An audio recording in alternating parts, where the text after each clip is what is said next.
നമസ്കാരം. ചരിത്രഭൂമികയിലേക്ക് സ്വാഗതം. ഇന്ന് ഫെബ്രുവരി 9.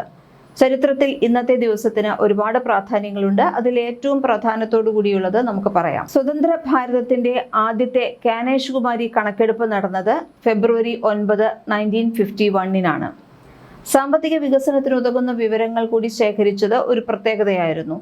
ഐക്യരാഷ്ട്രസഭയുടെ സ്ഥിതിവിവര വിഭാഗം നൽകിയ ശുപാർശകൾ പാലിച്ചുകൊണ്ട് 1961 കാനേഷ് കുമാരി നടന്നു.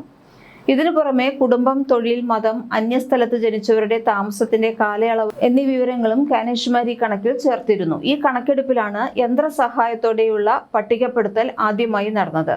2001 ഭാരതത്തിലെ 14ാമത്തെ കാനേഷ് കുമാരിയാണ്.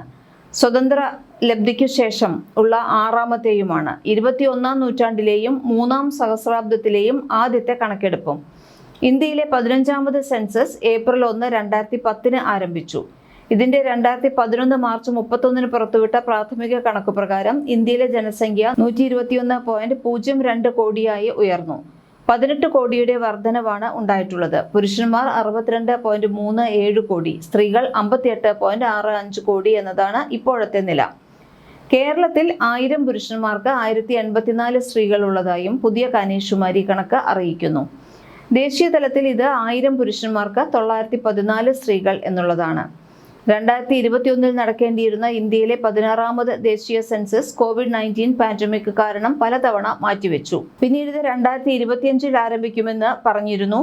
ഇത് പൂർണ്ണമായും ഡിജിറ്റൽ രീതിയിലുള്ള, അതായത് മൊബൈൽ ആപ്പ് ഉപയോഗിച്ചിട്ടുള്ള ആദ്യത്തെ സെൻസസ് ആയിരിക്കും. ഇതിലൂടെ 2026 ശേഷമുള്ള മണ്ഡല പുനർനിർണയത്തിനുള്ള ജനസംഖ്യാ കണക്കുകൾ ലഭ്യമാകും. 2021 സെൻസസുമായി ബന്ധപ്പെട്ട പ്രധാന വിവരങ്ങൾ ഇങ്ങനെയാണ്. COVID-19 കാരണം നീണ്ടുപോയ സെൻസസ് 2025 ആരംഭിക്കും. 2027 പൂർത്തിയാക്കും എന്നാണ് റിപ്പോർട്ട്.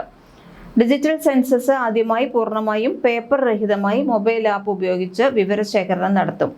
16 ഭാഷകളിൽ വിവരങ്ങൾ നൽകാം. ഇത് 16ാമത് ഇന്ത്യൻ ജനസംഖ്യാ കണക്കെടുപ്പാണ്. ഇതിന്റെ അവസാന തീയതി 2024 പൊതു തെരഞ്ഞെടുപ്പിന് ശേഷം സെൻസസ് നടത്തുമെന്ന് കേന്ദ്ര സർക്കാർ വ്യക്തമാക്കിയിരുന്നു. 2021 കേന്ദ്ര ബജറ്റിൽ സെൻസസിനായി 37.68 ബില്യൺ അനുവദിച്ചിരുന്നു. ജനസംഖ്യാ വിവരങ്ങൾ, ക്ഷേമ പദ്ധതികൾ, മണ്ഡല പുനർനിർണയം, OBC കണക്കെടുപ്പ് എന്നിവയ്ക്ക് ഈ ഡാറ്റ നിർണായകമാണ്. പിന്നെ അതുപോലെ തന്നെ ഫെബ്രുവരി 9 നടന്ന ഏറ്റവും പ്രധാനപ്പെട്ട മറ്റൊരു കാര്യമാണ് ഇന്ത്യയിലെ ആദ്യത്തെ വനിതാ ജഡ്ജി നിയമിതയായ കാര്യം. ഇന്ത്യയിലെ ആദ്യത്തെ വനിതാ ജഡ്ജിയാണ് ജസ്റ്റിസ് അന്ന ചാണ്ടി. ഒരു ജഡ്ജായി 1937 അന്ന ജില്ലാ കോടതിയിൽ അധികാരമേൽക്കുന്നത്. ഇന്ത്യയിലെ ആദ്യത്തെ വനിതാ ജഡ്ജി എന്നതിനു പുറമെ ലോകത്തിലെ തന്നെ 2ാമത്തെ വനിതാ ജഡ്ജിയും അന്നയാണെന്നാണ് കണക്കാക്കപ്പെടുന്നത്.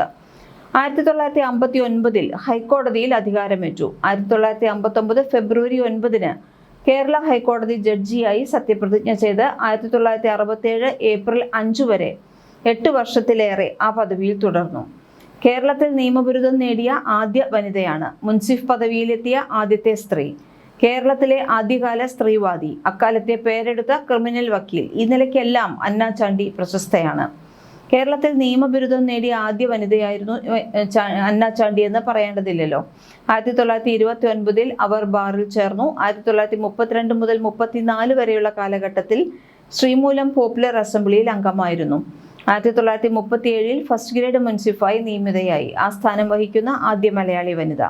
1948 അവർ ജില്ലാ ജഡ്ജിയായി. തുടർന്ന് 1959 ഹൈക്കോടതി ജഡ്ജിയുമായി.